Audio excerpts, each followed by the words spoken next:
अस्सलाम वालेकुम स्टूडेंट्स, क्या हाल है? खैरियत से हैं स्टूडेंट? आज हम डायरेक्ट इनडायरेक्ट स्पीच का लेक्चर नंबर 3 लेकर आए।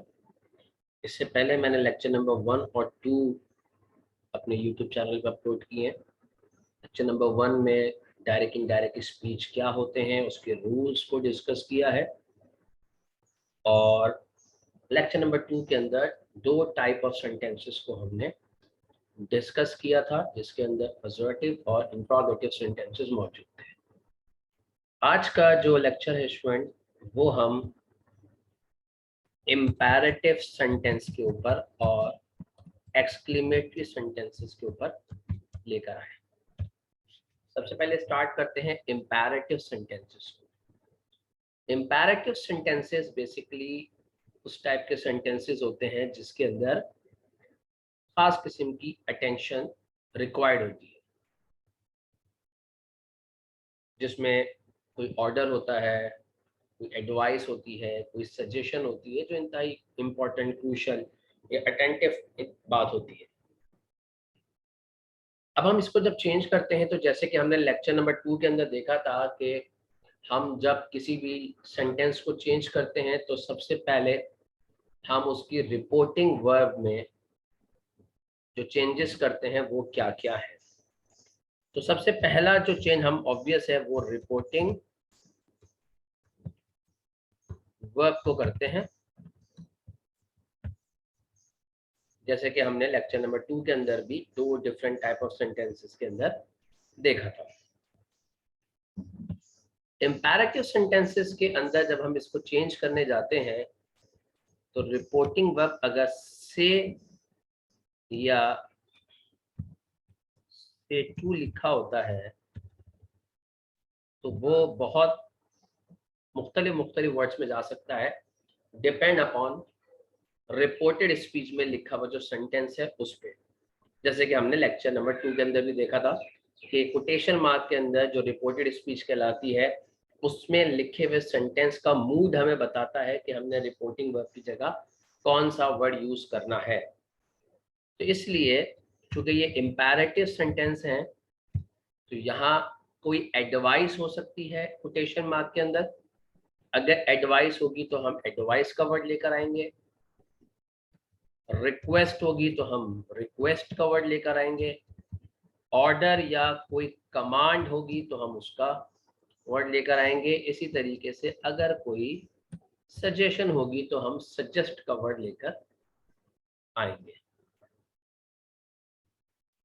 इसी तरीके से अगर वहां लिखा हुआ है सेज या सेज टू, तो इसको हम कुछ भी नहीं करेंगे। जैसे वहां एस लगा है, हम यहाँ भी एस लगा देंगे, कोई बड़ी बात नहीं है। इसी तरीके से अगर सेट या सेट टू लिखा होगा तो हम इधर सेकंड फॉर्म यूज कर लेंगे।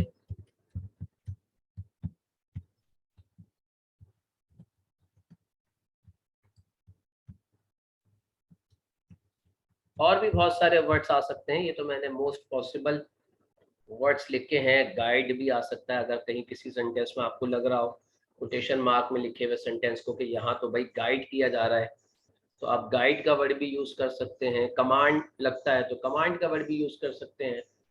तो ये तो रिपोर्टिंग, जो रिपोर्टिंग पर्सन है उसको जैसा मूड लगेगा वैसा वो रिपोर्टिंग वर्ब रिप्लेस करेगा। रिपोर्टिंग पर्सन जो स्पीकर होता है, बोलने वाला। सेकंड, हम चेंज करते हैं कॉमे को, जैसे कि हमने असर्टिव के अंदर भी देखा था और इंट्रोगेटिव के अंदर भी देखा था। अब ये जो कॉमा वर्ड है, ये या तो टू इसकी जगह आता है या नॉट टू आता है। टू उस वक्त आएगा जब जुमला पॉजिटिव होगा, क्योंकि कोई भी सेंटेंस हो वो या तो पॉजिटिव होता है या तो नेगेटिव होता है। चाहे आप असर्टिव की बात करें, इंट्रोगेटिव की बात करें या इंपैरेटिव की बात करें। तो इंपैरेटिव में अगर पॉजिटिव होगा तो टू आएगा, और नेगेटिव होगा तो नॉट टू आएगा। तो कैसे होगा वो अभी हम एग्जाम्पल देखते हैं, लेट सपोज एक एग्जाम्पल हम आपके सामने देखते हैं कि सेंटेंस है, टीचर सेड टू मी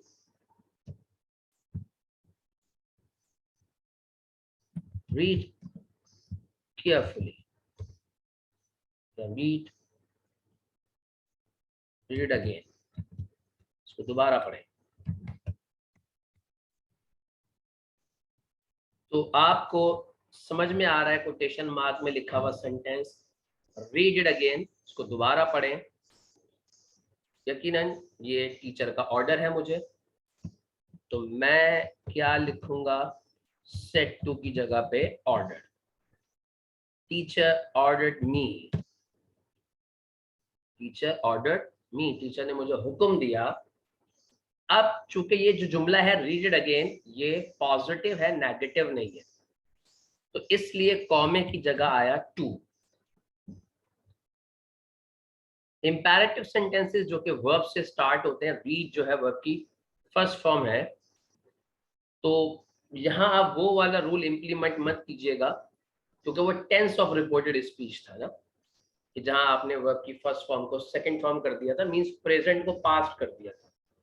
लेकिन यहाँ टू है, तो टू के बाद मोस्टली वर्ब की फर्स्ट फॉर्म ही आती है, तो ये एज इट इज रहेगा, रीड इट अगेन। सिमिलरली एक और सेंटेंस देखते हैं, लेक्चर नंबर 1 और लेक्चर नंबर 2 को जब आप देख लेते हैं सही तरीके से, तो उसके बाद सेंटेंस को बनाना डायरेक्ट इनडायरेक्ट में बहुत आसान हो जाता है। Kindly provide me your notes, she said to me kindly provide me your notes. अब यहां एक ऐसा वर्ड है स्टूडेंट जो आपको बता रहा है कि ये जुमला रिक्वेस्ट है, और वो वर्ड है काइंडली। काइंडली की जगह पे प्लीज भी लिखा होता है, मैंने प्लीज इसलिए नहीं लिखा क्योंकि नॉर्मली प्लीज का बच्चों को आइडिया होता है, तो मैंने काइंडली का वर्ड लिख दिया। अगर ना पता हो तो एक नया वर्ड आपको पता लगता है, वैसे नॉर्मली ये वर्ड भी लोगों बच्चों को पता ही होता है बाहर।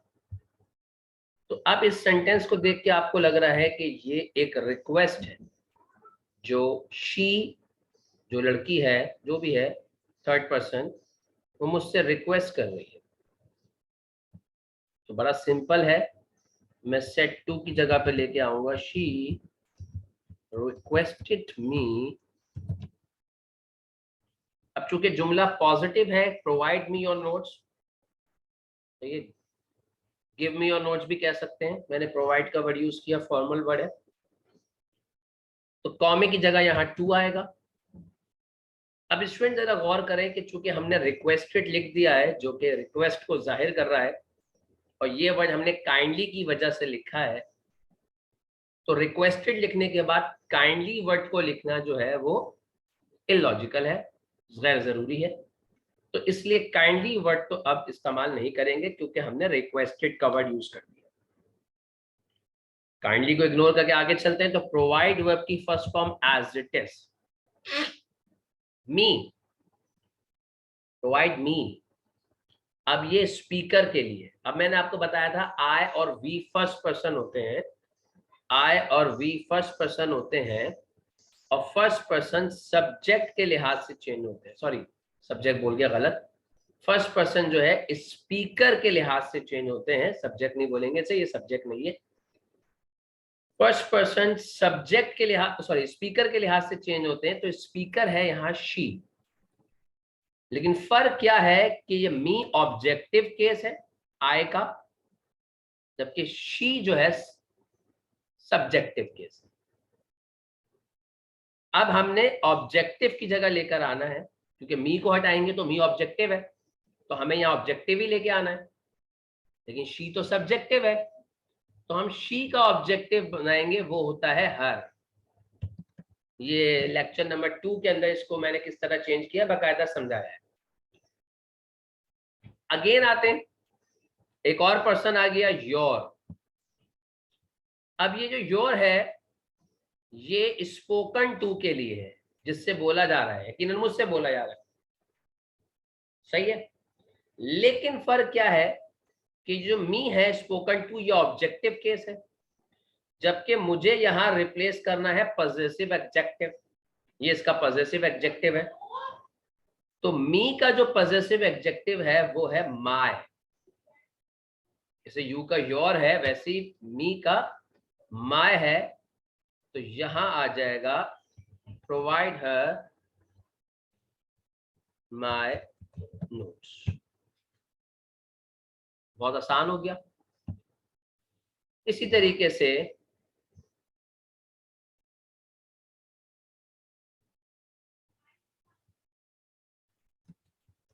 फादर, एक और सेंटेंस बनाते हैं। Father said to me don't use abusive language. अब इस सेंटेंस को मैं दो मुख्तलिफ तरीकों से बना सकता हूं, पॉसिबल तरीके, जरूरी नहीं है कि आप मेरे तरीके को फॉलो करें, मैं दो मुख्तलिफ तरीके आपको बताता हूं। जैसे आपको सेंटेंस को पढ़ के लग रहा है कि फादर मुझे कह रहे हैं कि अब्यूसिव लैंग्वेज, गंदी जबान इस्तेमाल मत करो, तो लग रहा है आपको कि फादर मुझे ऑर्डर दे रहे हैं। लेकिन ये भी हो सकता है कि मुझे लगे कि नहीं, कि वो मुझे एडवाइस कर रहे हैं, तो मैं एडवाइस का वर्ड भी लिख सकता हूँ। मैंने ऑर्डर का वर्ड इसलिए इस्तेमाल नहीं किया क्योंकि मैं ऑलरेडी एक सेंटेंस ऑर्डर का बना चुका हूं, तो चलो मैं एक एडवाइस से बना देता हूं। लेकिन बाहर अगर आप ऑर्डर लिखते भी हैं तो गलत नहीं है। फादर एडवाइस मी। अब जो कोटेशन मार्क के अंदर जुमला है डोंट यूज अब्यूसिव लैंग्वेज, ये नेगेटिव है। तो चूंकि मैंने आपको बताया था, जो यहाँ लिखा हुआ है कि मैं जो हूं कॉमे की जगह पे टू या नॉट टू यूज करूंगा, तो नॉट टू तो उसी वक्त इस्तेमाल करूंगा जब नेगेटिव होगा। तो भैया ये नेगेटिव है, तो मैंने यूज कर दिया नॉट टू। वर्ब ऐसे ही, अब्यूजिव लैंग्वेज, बिल्कुल सही है। आप एडवाइस की जगह ऑर्डर भी लग सकते हैं, कोई गलत नहीं है। लेकिन मैं एक और तरीके से बनाने की कोशिश करता हूं, देखिएगा कि मैं लिखता हूं फादर फॉरबेड, मना करना। अब ये फॉरबेड मना करने के लिए आ रहा है, तो इसकी खास बात ये है कि फॉरबेड वर्ड यूज करने के बाद मुझे नॉट की जरूरत नहीं पड़ेगी, क्योंकि वो खुद मना करने के लिए नेगेटिविटी को जाहिर कर रहा है। नेगेटिविटी इन दैट सेंस कि किसी चीज को मना कर रहा है। तो मैं मी लगा के डायरेक्ट टू लगा सकता हूं। अब यहां नॉट की मुझे जरूरत नहीं है, क्योंकि मैंने वर्ड यूज किया फॉरबेड, मना किया। बाकी सेंटेंस बिल्कुल वैसे ही। तो देखें, जहां नेगेटिव है तो वहां आपके पास दो तरीके आते हैं कि आप नॉट टू लगाएं या फॉरबेड लगा के नॉट की अहमियत को खत्म कर दें। लेकिन ये हर जगह नहीं होता, कुछ जगहों पे ये चीज इंप्लीमेंट नहीं होती। तो कुछ जगहें क्या है, मैं आपको एक और एग्जाम्पल देता हूँ। इसमें से कोई एग्जाम्पल डिलीट कर देता हूँ ताकि मुझे यहाँ जगह मिल जाए लिखने के लिए।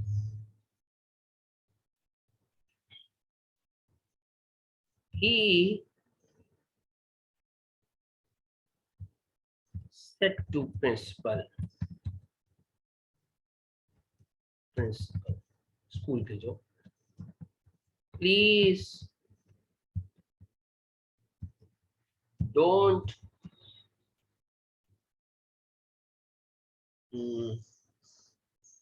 प्लीज डोंट, कोई जरा सेंटेंस अच्छा सा, हाँ, प्लीज डोंट हिट मी या don't remove my name from the selected students, या don't remove my name from the list। कोई भी लिस्ट हो सकती है सिलेक्टेड स्टूडेंट्स की। अब आप यहां देखें कि वो रिक्वेस्ट कर रहे हैं, प्लीज का वर्ड आया है, तो मैंने लिख दिया प्लीज की वजह से, एक सेकंड है, छोटी सी गलती हो गई स्पेलिंग की, इसको सही कर लो। हाँ, मैंने लिख दिया requested, he requested, he said to the principal, he requested the principal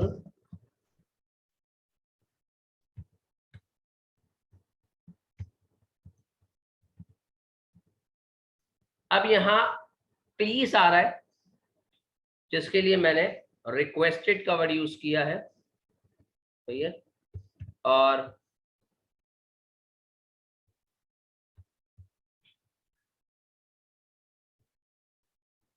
सही, मैंने रिक्वेस्टेड का वर्ड यूज किया है प्लीज की जगह पे, तो चूंकि मैंने प्लीज की जगह पर रिक्वेस्टेड का वर्ड यूज कर लिया है, तो अब इसका मतलब ये है कि अब मुझे प्लीज लिखने की जरूरत नहीं है, लेकिन आ गया डोंट, तो मैं लिखूंगा not to remove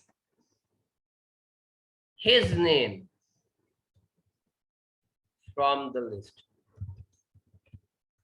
his name क्यों यूज किया मैंने, क्योंकि speaker me first person, sorry my first person, I me my first person speaker पे जाता है और स्पीकर पे है ही, तो ही का हो जाएगा हिज।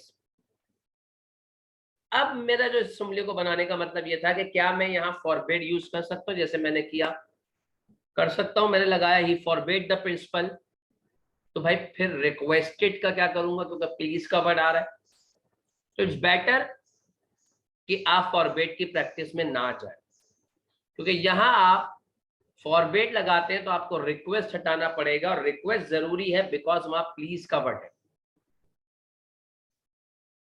उसको भी आपने एडजस्ट करना।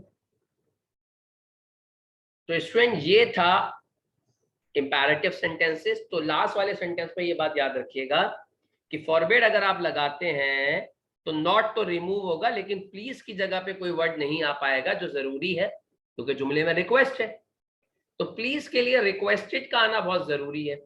अब फॉरबिड और रिक्वेस्टेड दोनों एक साथ तो नहीं आ सकते, तो इसलिए मैंने आगे नॉट टू को यूज किया।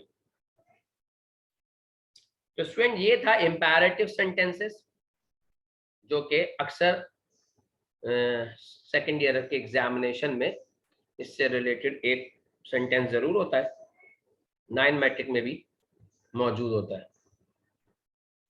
अब हम आते हैं एक्सक्लेमेटरी सेंटेंसेस में।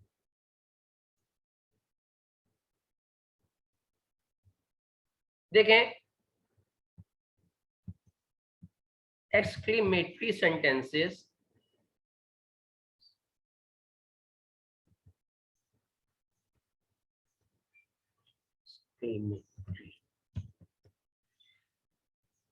एक्सक्लेमेटरी सेंटेंसेस जो हैं वो कौन से सेंटेंसेस होते हैं, एक्सक्लेमेटरी सेंटेंसेस वो होते हैं जिसमें आपको किसी न किसी खास किस्म की फीलिंग्स का इजहार किया जाता है। एक्सक्लेमेटरी सेंटेंसेस जिसमें सडन और स्ट्रॉन्ग फीलिंग्स होती हैं, जिसमें आपके जज्बात का इजहार हो रहा होता है, उसे हम एक्सक्लेमेटरी सेंटेंसेस कहते हैं। अब मैं यहां आपको ज्यादा डिटेल में नहीं लिखवाऊंगा कि भाई रिपोर्टिंग वर्ब कैसे चेंज होता है, क्योंकि आप उसकी बड़ी अच्छी प्रैक्टिस कर चुके हैं। मैं डायरेक्ट आपको कुछ एग्जाम्पल्स करके दिखाता हूँ, और साथ साथ मैं आपको बताता रहूंगा कि कौन सी चीज की जगह क्या आ रहा है। जैसे लेट सपोज मैंने लिखा he said to me how intelligent you are।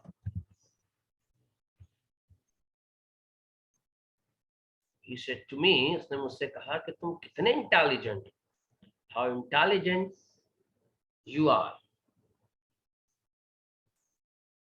तो अब इस सेंटेंस को हमने चेंज करना है। अब यहां जो साइन ऑफ एक्सक्लेमेशन है जो नजर आ रहा है आपको, ये एक्सक्लेमेटरी सेंटेंसेस को इंडिकेट कर रहा है इस सेंटेंस में, और पढ़ के भी अंदाजा हो रहा है क्योंकि ये फीलिंग्स का इजहार कर रहा है कि हाउ इंटेलिजेंट यू आर, कि कितने तुम ज़हीन हो। तो एक्सक्लेमेटरी सेंटेंसेस के अंदर थोड़ी टेक्निक लंबी हो जाती है लेकिन बड़ी इंपॉर्टेंट है। जैसे आपने लिखा ही, जो के ऊपर मौजूद था, अब आपको नजर आ रहा है कि जो इसके अंदर रिपोर्टिंग वर्ब है वो है सेट टू, इसकी जगह क्या आना है? तो भैया इसकी जगह पे आप लिखेंगे ही एक्सक्लेम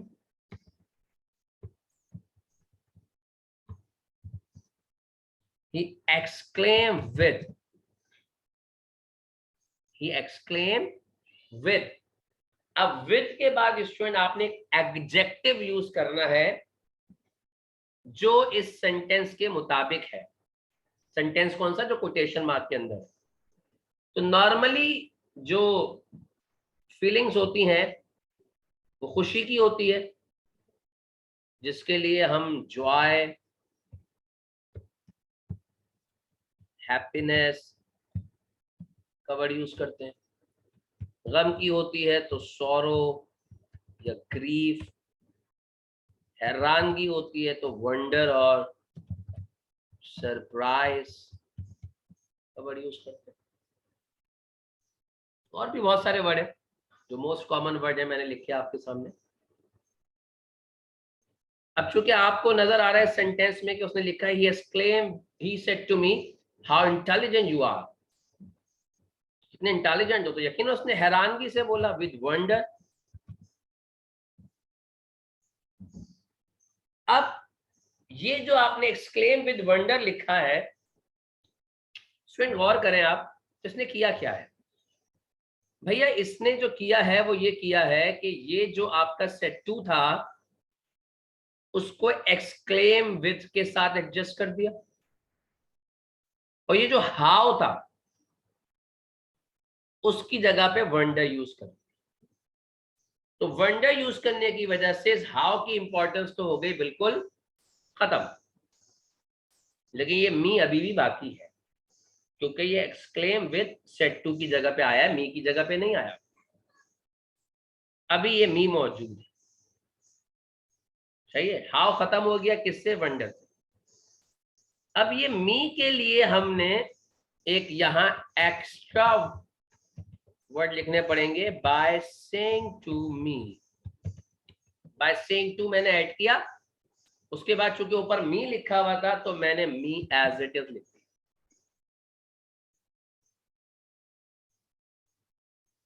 कॉमे की जगह पे एक्सक्लेमेटरी सेंटेंसेस के अंदर आता है दैट, मतलब ये बिल्कुल असर्टिव सेंटेंस की तरह हो गया, कॉमे की जगह पे आ गया दैट।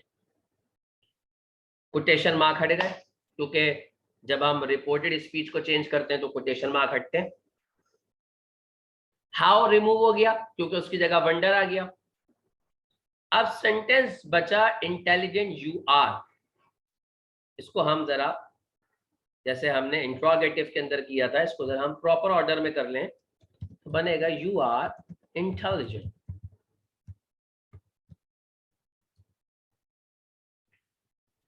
अब ये यू किसके लिए स्टूडेंट?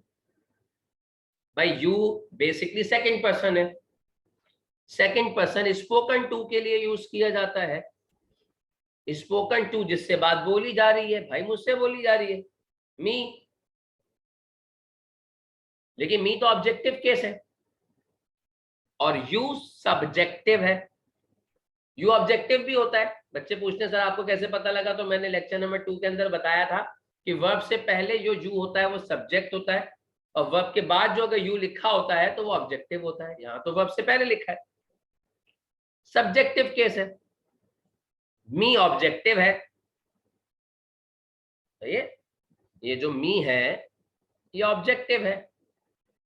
यू को चेंज करना है जो सब्जेक्टिव है, मी से चेंज करना है, मी ऑब्जेक्टिव है, तो मी का सब्जेक्टिव होता है आई। इजेमार जो कि वर्ब की फर्स्ट फॉर्म होती है, चेंज होती है सेकंड फॉर्म में वॉज। अब यहाँ एक वर्ड हम ऐड करते हैं जो ऑप्शनल है, चाहे तो ऐड करें चाहे तो ना करें। Very intelligent. तो आप गौर करें स्टूडेंट्स, मैं थोड़ा सा मार्किंग कर दूं, थोड़ा समझ में आ जाए आपके कि सेट टू की जगह पे मैंने यूज किया एक्सक्लेम विद, हाउ की जगह यूज किया मैंने wonder,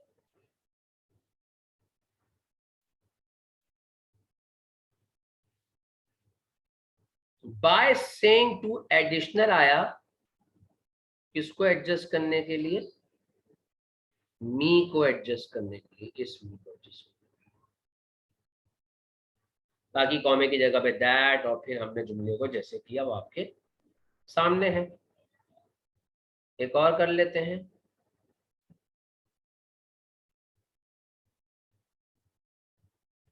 she said to him what a pleasant weather it is, ना खुशगवार मौसम। अगेन उसी टेक्निक से बनाते हैं भैया, सेट टू की जगह पे आपने कहा कि सर लगा दें आप एक्सक्लेम विद, मैंने कहा लगा देते हैं भाई। अब जुमले को जो कोटेशन मार्क के अंदर असल स्पीच है उसको पढ़ा तो मिला what a pleasant whether it is, कितना खुशगवार मौसम है, तो वो खुश होके कह रही है, तो विद जॉय का वर्ड लगा दे। अब ये तो रिपोर्टिंग पर्सन पे डिपेंड करता है, उसको लगता है नहीं सर वो हैरान हो रही है, तो आप सरप्राइज भी लगा दो, गम तो नहीं होगा ना। फिर मैं यूज करूंगा बाय सेइंग टू हिम, ये बाय सेइंग टू हिम, ये इस हिम को एडजस्ट करने के लिए हमने लिखा है, कॉमे की जगह पे दैट। अब आपको पता है कि जॉय आने की वजह से वॉट की अहमियत खत्म हो गई, जैसे ऊपर वंडर के आने से इंटेलिजेंट की अहमियत खत्म हो गई थी। अब इस जुमले को अगर हम सही करके लिख लें तो ये जुमला है it is a pleasant weather.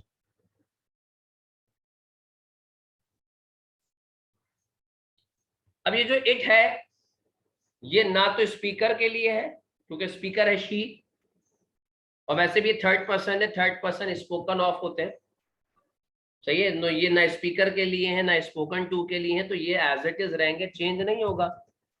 लेकिन इस चेंज हो जाएगा वॉज में, it was a very pleasant weather. मैंने आपसे कहा था कि वेरी का वर्ड जो है ऑप्शनल है, लगाएं या ना लगाएं। इसी तरीके से स्टूडेंट एक और एग्जाम्पल देखते हैं,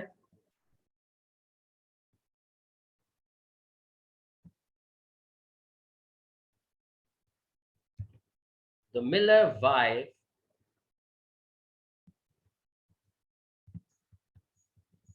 सेड टू हिम, ये हमने एक चैप्टर में पढ़ा था जिसका नाम था the devoted friend, how well you talk, कितनी अच्छी बातें करते हैं।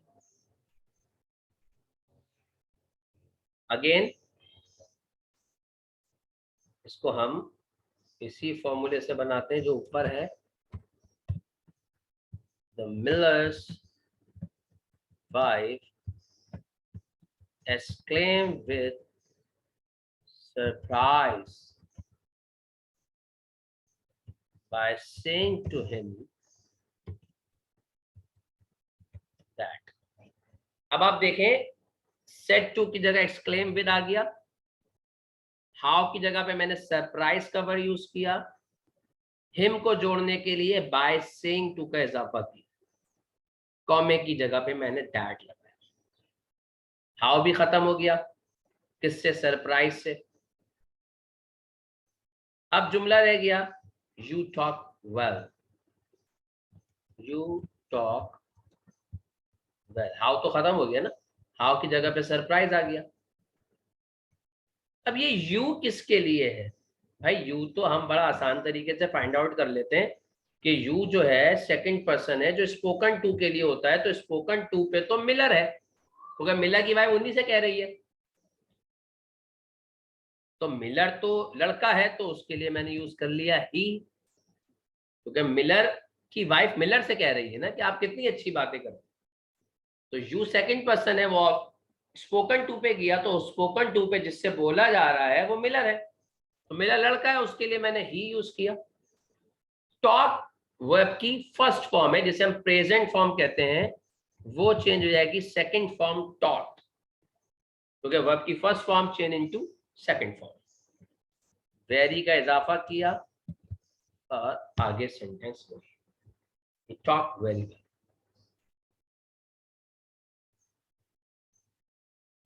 तो ये स्टूडेंट्स मैंने आपके सामने कुछ एग्जाम्पल्स लिखी, एक और एग्जाम्पल्स बना देता हूँ,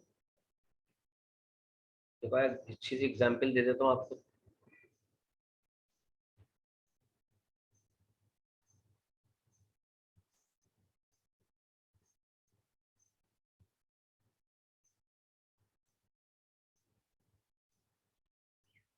जैसे मैंने लिखा she said alas I have lost my purse।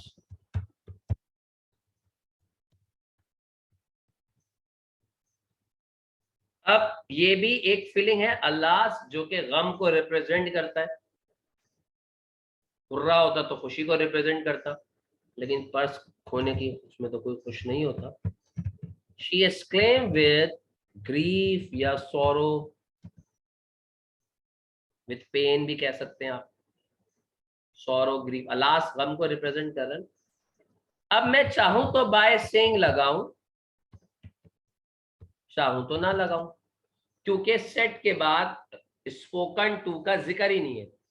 Speaker तो है कि वो लड़की कह रही है, किससे कह रही है यहाँ मेंशन नहीं किया ना स्पोकन टू, तो मेरी मर्जी है मैं बाय सेइंग लगाऊं या ना लगाऊं, लगा भी सकता हूं नहीं भी। हाँ, अगर किसी बंदे का नाम होता कि शी सेड टू हिम या शी सेड टू मी, तो फिर मेरे लिए लाजमी था कि मैं लगाता बाय सेइंग टू मी, कॉमे की जगह लगा दिया that.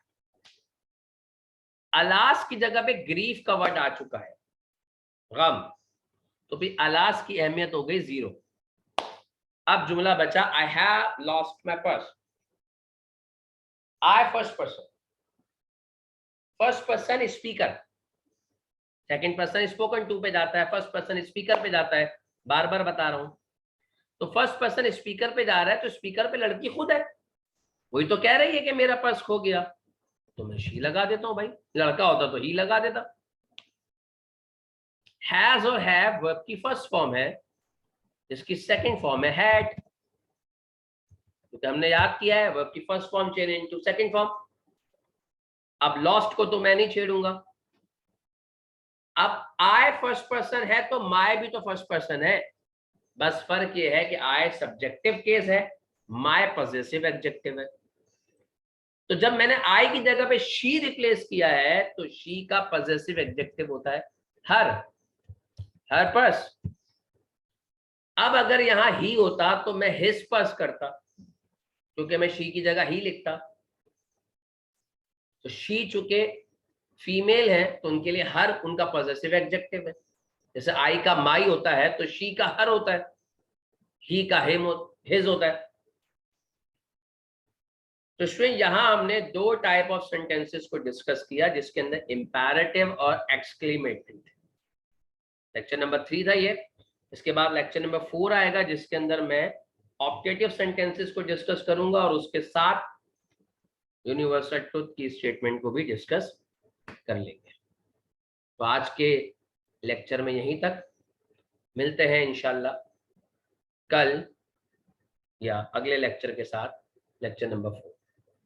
Thank you so much. Hope कि आपको लेक्चर पसंद आया होगा। See you in the next lecture. अल्लाह हाफिज।